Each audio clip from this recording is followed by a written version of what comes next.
Hello students, कालच्या सेक्शनमध्ये आपण SHMच्या रिलेटेड काही पॅरामीटर्स बघत होतो, SHMच्या काही प्रॉपर्टीज बघत होतो, ज्याच्यामध्ये आपण ॲम्प्लिट्यूड आणि पिरियड या दोन क्वांटिटीज बघितल्या होत्या. आता इथून पुढं म्हणजे आजच्या सेशनमध्ये तिथून पुढं आपल्याला बघायचं आहे महत्त्वाची क्वांटिटी जी पहिली रिलेटेड टू SHM आहे ती म्हणजे फ्रिक्वेन्सी ऑफ SHM. तर आजच्या पॉईंटमध्ये आपल्याला आजच्या लेक्चरमध्ये आपल्याला पहिला पॉईंट जो बघायचा आहे असणार आहे फ्रिक्वेन्सी ऑफ SHM. ओके, आता फ्रिक्वेन्सी शब्दाला मराठीमध्ये वारंवारता असं म्हणतात. कसं एक्सप्लेन फ्रिक्वेन्सीला किंवा कसं एक्सप्लेन करू शकतो आपण फ्रिक्वेन्सीला? तर जेव्हा एखादा ऑब्जेक्ट SHM परफॉर्म करत असतो तेव्हा SHM परफॉर्म करत असताना तो ऑब्जेक्ट एका सेकंदामध्ये किंवा युनिट टाइम मध्ये किती नंबर ऑफ व्हायब्रेशन परफॉर्म करतो, म्हणजे किती 10 असतील, 20 असतील, 30 असतील, 40 असतील, त्या नंबर ऑफ व्हायब्रेशनला त्या SHM ची फ्रिक्वेन्सी असं म्हणायचं. So what do you mean by frequency? Then frequency म्हणजे काय? तर नंबर ऑफ व्हायब्रेशन्स, बघा, number of vibrations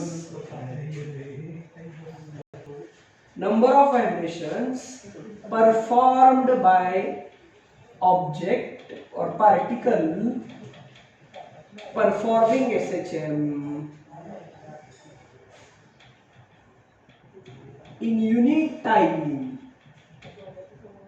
unit time म्हणजे जनरली आपण 1 सेकंड घेतो, म्हणजे एका सेकंदामध्ये ऑब्जेक्ट जेवढे नंबर ऑफ व्हायब्रेशन परफॉर्म करतो तेवढ्या नंबर ऑफ व्हायब्रेशनला त्या SHM ची काय म्हणायचं? फ्रिक्वेन्सी. लक्षात ठेवा स्टुडंट्स, फ्रिक्वेन्सी जी असते, frequency is reciprocal off period. म्हणजे मॅथमॅटिकली आपल्याला असं लिहिता येईल n = 1/t. म्हणजे काय याचा अर्थ? Frequency is denoted by n and it is a reciprocal of time period. फ्रिक्वेन्सीचं SI unit असतं हर्ट्ज. SI युनिट काय असतं फ्रिक्वेन्सीचं? yes, SI unit is hertz denoted by Hz.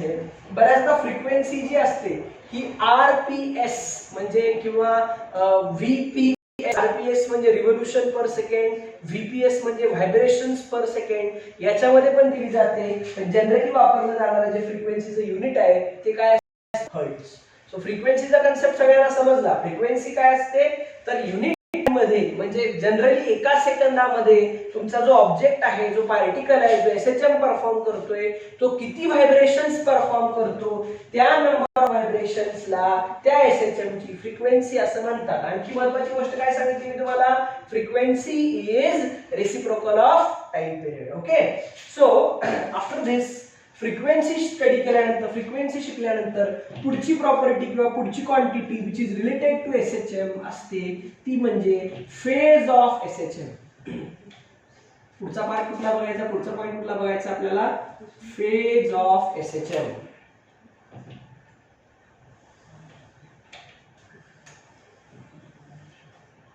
Phase of SHM. Okay, आता phase of SHM, phase म्हणजे काय? ऐका लक्ष देऊन. Basically एखादा ऑब्जेक्ट जेव्हा SHM परफॉर्म करत असतो तेव्हा त्याच्या वेगवेगळ्या टायमिंगला वेगवेगळ्या पोझिशन्स असतात. म्हणजे जेव्हा तो मोशन सुरू करत असतो म्हणजे when time is equal to 0 तेव्हा ऑब्जेक्ट कुठे असणार? ऑब्विसली मीन पोझिशनला. मग त्याची पोझिशन कुठली? टाइम टी ला किती? मीन पोझिशन. थोड्या वेळानंतर ला गेला, परत मीनला आला, म्हणजे ऑब्जेक्ट जो असतो तो टाइम नुसार स्वतः असतो, पोझिशन बदलत असतो. मग फेज काय असते तर फेज ही फिजिकल क्वांटिटी आहे. फेज ही काय आहे? What is phase? Phase is a physical quantity that describes. Phase ही अशी फिजिकल क्वांटिटी आहे that describes position of particle performing SHM at given instant of time. म्हणजे दिलेला जो काही इन्स्टंट टाइम असेल त्या इन्स्टंट टाइमला ऑब्जेक्ट नक्की कुठे आहे? ऑब्जेक्ट नेमका कुठे आहे? मीन पोझिशनला आहे का एक्स्ट्रीम पोझिशनला आहे का मीन आणि एक्स्ट्रीमच्या मध्ये कुठे आहे? हे जर तुम्हाला फाइंड आउट करायचं असेल, हे जर तुम्हाला डिस्क्राइब करायचं असेल तर ते डिस्क्राइब करण्यासाठी तुम्हाला एक फिजिकल क्वांटिटी समजून घ्यावी लागेल.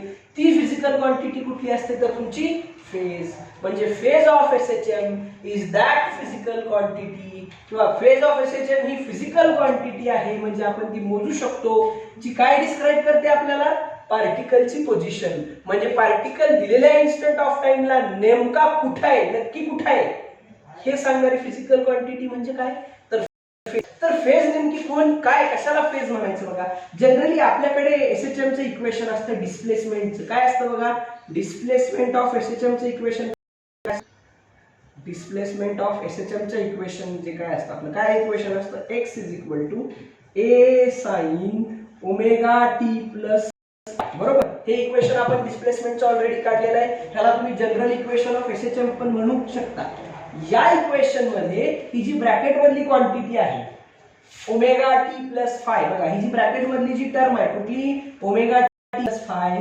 यालाच म्हणायचं फेज ऑफ एसएचएम हा ऍक्च्युअली अँगल आहे ओमेगा टी प्लस फाय हा कोण आहे अँगल ओके हा जो अँगल आहे किंवा ही जी टर्म आहे यालाच काय म्हणायचं फेज ऑफ एसएचएम म्हणजे एसएचएम च्या इक्वेशन मध्ये ओमेगा टी प्लस फाय किंवा साइनच्या आतमध्ये जे ब्रॅकेट आहे त्या ब्रॅकेट मध्ये जी टर्म आहे त्या टर्मला काय म्हणायचं फेज ऑफ एसएचएम लक्षात आलं सो व्हॉट इज फेज तर फेज काय आहे फिजिकल क्वांटिटी आहे जी काय डिस्क्राइब करते पार्टिकलची पोझिशन दिलेल्या इन्स्टंट टाइमला पार्टिकल कुठे आहे कशावरून ओळखायचं त्याच्या फेजवरून कसं ओळखायचं ते पण आपण एक एक्झाम्पलच्या फॉर्म मध्ये बघूया ओके हे समजलं डेफिनेशन लिहून घेतली phase of SHM is a physical quantity that describes position of particle performing SHM at the given instant of time आणि SHM च्या इक्वेशन मध्ये फेज म्हणजे कोण असतं तर हे जे ओमेगा टी प्लस फाय आहे किंवा ही जी ब्रॅकेट मधली टर्म आहे त्या टर्मला काय म्हणायचं फेज ऑफ एसएचएम आता आपण हे बघूया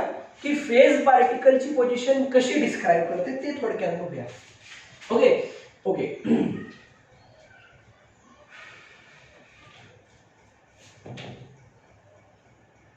बघा आता समजा पार्टिकलची फेज आता फेज कशात मोजणार तुम्ही फेज ही पायच्या मल्टिपल्स मध्ये मोजली जाते रेडियन्स मध्ये मोजली जाते in the term multiples of pi मग समजा ऑब्जेक्टची phase at t equal to 0 समजा टी आहे ऍट टी इक्वल टू 0 समजा टी इज इक्वल टू 0 असेल टाइम त्यावेळेला पार्टिकलची फेज समजा ओमेगा टी प्लस फाय याची जी व्हॅल्यू आहे किंवा फेजची जी व्हॅल्यू आहे ती किती असेल 0 असेल फेजची व्हॅल्यू किती 0 असेल जेव्हा फेज 0 असते तेव्हा तुमचा पार्टिकल कुठल्या पोझिशनला असतो मीन पोझिशनला असतो म्हणजे तुमची फेज 0 असेल तर पार्टिकल कुठल्या पोझिशनला असणार मीन पोझिशनला समजा फेज π/2 असेल पार्टिकल कुठे असणार एक्स्ट्रीम पोझिशनला असणार सो मला क्लिअरली कळतंय मी क्लिअरली सांगू शकतोय जर फेज किती असेल 0 तेव्हा पार्टिकल कुठे असणार मीन पोझिशनला फेज किती असेल π/2 पार्टिकल कुठे असणार एक्स्ट्रीम पोझिशनला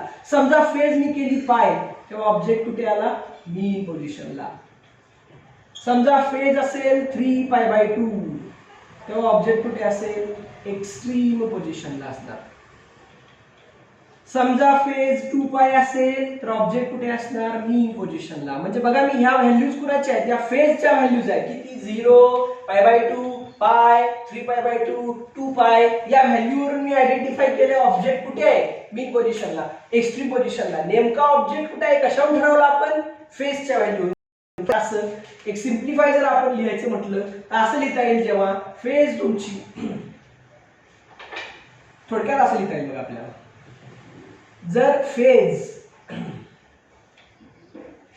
पार्टिकलची फेज जर समजा किती असेल बघा 0 असेल पाय असेल 2π असेल 3π असेल 5π असेल dot dot dot up to n pi असेल किती असेल n pi okay where n is equal to 0 1 2 3 ही असेल तेव्हा तुमचा पार्टिकल कुठे असणार नक्की मीन पोझिशनला असणार आणि जर समजा पार्टिकलची फेज बघा फेज किती असेल 0 पाय 2π 3π 5π अप टू काय n पाय असेल तर तुमचा ऑब्जेक्टची पोझिशन नेमकी कुठली आहे मीन पोझिशन आणि जर समजा phase π/2 3π/2 5π/2 dot dot up to 2n+1π/2 या टर्म्स मध्ये असेल तर तुमच्या ऑब्जेक्टची पोझिशन एक्स्ट्रीम पोझिशन असणार. म्हणजे थोडक्यात तुम्ही ठरवताय कशावरून ऑब्जेक्ट कुठे आहे, मीन पोझिशनला आहे का एक्स्ट्रीम पोझिशनला आहे, कशावरून ठरवतोय आपण, तर फेज वरनं ठरवतोय. आपल्या असं लक्षात आलं फेजची व्हॅल्यू, थोडक्यात जास्त कॉम्प्लिकेशन मध्ये जायचं नाही, सिंपल आपल्याला ठेवायचंय, जस्ट एकदम एकदम सोप्या पद्धतीने समजून घ्यायचंय. जर फेजची व्हॅल्यू 0 असेल, पाय असेल, 2 पाय असेल, 3 पाय म्हणजे यांचा इंटिग्रल मल्टिपल असेल तर तुमचा ऑब्जेक्ट कुठल्या पोझिशनला असू शकतो, मीन पोझिशनला. आणि जर फेजची व्हॅल्यू π/2, 3π/2, 5π/2 अप टू 2n+1 π/2 इथपर्यंत असेल तर तुमचा ऑब्जेक्ट कुठे असणार, एक्स्ट्रीम पोझिशनला. म्हणजे आपण काय केलं इथं, आपण फेज वरून ऑब्जेक्टची काय फाइंड आउट केली, पोझिशन. म्हणून डेफिनेशन लिहितानाच कशी लिहिली आपण, phase is a physical quantity that describes of particle. Okay, आता याच्यामध्ये अजून तुम्हाला पुढची एक टर्म सांगतो जी आपल्या टेक्स्टबुक मध्ये आता नवीन अपडेट झाले, टेक्स्टबुक मध्ये दिलेली नाहीये पण महत्त्वाची आहे. फेजचा कन्सेप्ट समजला, सगळ्यांनी हे लिहून घेतलं. ओके, पुढचा एक पॉइंट असतो और इनिशियल फेज ऑफ एसएचएम. पुढचा पॉइंट कुठला, इपोक और इनिशियल फेज ऑफ एसएचएम. आता बघा, इपोक किंवा इनिशियल फेज म्हणजे काय. ऑब्जेक्ट जेव्हा मोशन स्टार्ट करतो, एसएचएम ऑसिलेटरी मोशन जेव्हा स्टार्ट करतो तेव्हा तो दोन पद्धतीने करू शकतो. एक तर तो it can start from mean position और either it starts from extreme position. म्हणजे ऑब्जेक्ट मोशनची सुरुवात कसा करणार, एक तर मीन पोझिशन पासून स्टार्ट करणार किंवा एक्स्ट्रीम पोझिशन पासून. म्हणजे at t is equal to 0, समजा टाइम किती घेतला मी, टी इज इक्वल टू 0 असेल तर त्या टी इज इक्वल टू 0 ला म्हणजे मोशन अजून सुरू झालेलं नाही. ओके, त्यावेळेला ऑब्जेक्ट मीन पोझिशनला पण असू शकतो आणि एक्स्ट्रीम पोझिशनला पण असू शकतो. म्हणजे ही काय झाली ऑब्जेक्टची इनिशियल पोझिशन. इनिशियल पोझिशन म्हणजे सुरुवातीची पोझिशन. ओके, म्हणजे सुरुवातीची पोझिशन काय काय असू शकते, तर मीन पोझिशन पण असू शकते, एक्स्ट्रीम पोझिशन पण असू शकते. मग कशावरून ठरवायचं की ऑब्जेक्ट सुरुवातीला मीन पोझिशनला होता काय एक्स्ट्रीम पोझिशनला होता. जर तुम्हाला पार्टिकलची इनिशियल फेज समजून घ्यायची असेल, जेव्हा तो मोशन स्टार्ट करतोय तेव्हा तो मीन पोझिशनला होता काय एक्स्ट्रीम पोझिशनला होता, हे जर आयडेंटिफाय करून घ्यायचं असेल तर आपल्याला एसएचएम ची इपोक डिफाइन करावी लागणार. इपोक किंवा initial phase of SHM he define करावी. इपोक और इनिशियल फेज ऑफ एसएचएम नावाचा पॉइंट आपल्याला बघायचा आहे. So what do you mean bye epoch और इनिशियल फेज ऑफ एसएचएम, ऐका लक्ष देऊन.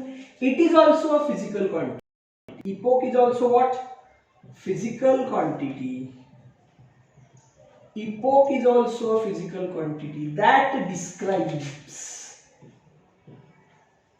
initial position of particle performing SHM. म्हणजे जो पार्टिकल एसएचएम परफॉर्म करतोय तो मोशनच्या सुरुवातीला नक्की कुठं होता, म्हणजे त्यानं नक्की मोशन सुरू कुठनं केली, मीन पोझिशनवर केली का एक्स्ट्रीम पोझिशनवर केली. हे जर आपल्याला डिस्क्राइब करायचं असेल तर त्यासाठी आपल्याला काय करावं लागेल, तर त्यासाठी आपल्याला त्याची काय डिफाइन करावी लागेल, इनिशियल पोझिशन डिफाइन करावी लागेल. त्याच इनिशियल पोझिशनला इपोक असं म्हणतात. सो काय म्हणायचं, physical quantity that describe initial position of particle performing SHM is called epoch और initial phase of SHM. Okay, definition समजली का. जी अशी फिजिकल क्वांटिटी जी काय डिस्क्राइब करते पार्टिकलची इनिशियल पोझिशन, सुरुवातीला पार्टिकल कुठं होता, पार्टिकलनं मोशन सुरू कुठनं केली, हे डिस्क्राइब करणाऱ्या फिजिकल क्वांटिटीला काय म्हटलं आपण, इपोक और initial phase of SHM. Okay, मग जसं आपण मगाशी बघितलं एसएचएमच्या इक्वेशन मध्ये x is equal to a sin omega t plus phi, याच्यामध्ये ओमेगा टी प्लस फाय म्हणजे काय होती, फेज. तसं त्याच इक्वेशन मध्ये इनिशियल फेज काय असेल बघा. इक्वेशन काय डिस्प्लेसमेंटचं, x is equal to a sin omega t plus phi. या इक्वेशन मध्ये ही जी फाय व्हॅल्यू आहे या व्हॅल्यूला म्हणायचं इनिशियल फेज और इपोक. काय लक्षात आलं, ओमेगा टी प्लस फेज आणि नुसतं फाय म्हणजे initial phase or epoch of SHM. Okay, मग आता ह्या इपोकचं जसं मगाशी व्हॅल्यूज बघितल्या त्याचप्रमाणे आपण ठरवणार. समजा फायची व्हॅल्यू किती असेल बघा, फायची व्हॅल्यू 0 असेल.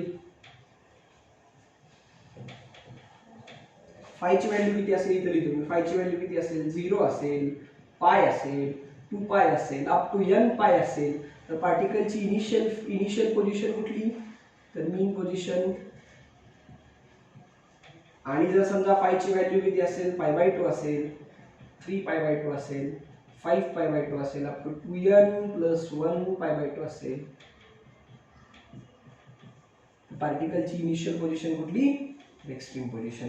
म्हणजे तुमची जेव्हा इनिशियल फेज 0 पाय 2 पाय अप टू n पाय असेल तेव्हा पार्टिकल मोशन सुरू कुठं करतो, मीन पोझिशन वरून. आणि जेव्हा तुमची फेज π/2 3π/2 5π/2 अप टू 2n + 1π/2 असेल तेव्हा तुमचा पार्टिकल एसएचएम ला सुरुवात कुठं करतो, एक्स्ट्रीम पोझिशन वरून. ओके, सो नाव आपण आता काय बघितलं, तर फ्रिक्वेन्सी कशाला म्हणायचं, फेज कशाला म्हणायचं आणि इपोक किंवा इनिशियल फेज कशाला म्हणायचं, हे होते काही पॅरामीटर्स रिलेटेड टू एसएचएम. आता आपल्याला पुढचा पॉइंट बघायचा, रिप्रेझेंटेशन ऑफ एसएचएम. एसएचएम ला ग्राफिकली कसं रिप्रेझेंट करता येईल आपल्याला ते बघायचंय. त्याचे पण 2 प्रकार पडणार आहेत, SHM starting from mean position, SHM starting from extreme position. असे 2 वेगवेगळ्या प्रकारचे ग्राफ्स आपल्याला बघायचे, ते आपण पुढच्या सेशनमध्ये बघूया. ओके, हे समजलं सगळ्यांना. तुम्हाला काही डाऊट असेल तर तुम्ही ते कमेंट बॉक्समध्ये ऍड करू शकता. मी प्रत्येकाचा काय डाऊट असेल तो सॉल्व्ह करून देतो. Okay, thank you.